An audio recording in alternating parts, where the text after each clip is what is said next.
नाही. गुरुवर्य सत्यपाल महाराजांच्या याच्या चालणीमध्ये तयार झालो.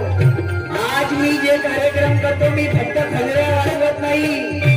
9 महिने जिल्हा परिषदेच्या शाळेमध्ये नोकरी केली. 25 वर्षा 24-25 वर्षाची होय. चिंतन याच्यावरही झाला पाहिजे. बाबासाहेबांनी एज्युकेशन म्हणून शिक्षण दाबवू नका. अर्धा पेट उपाशी रामावशी पण लेकरांना शिकवा, त्यांना शाळेत पाठवा. त्यांना एक वेळच्या घराही उपाशी राहा पण लेकरांना शिकवा. मी काय काय सांगा. पुरस्कार माझ्या घरामध्ये आले.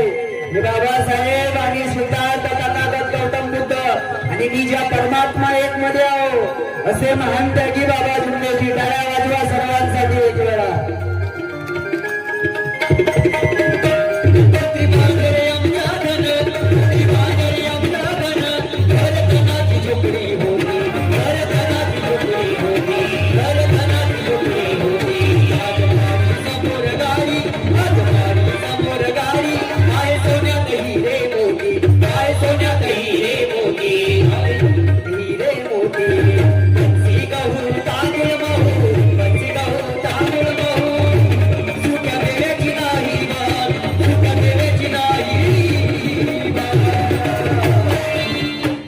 आज सोन्याच्या ताटात जेवते बाबासाहेब.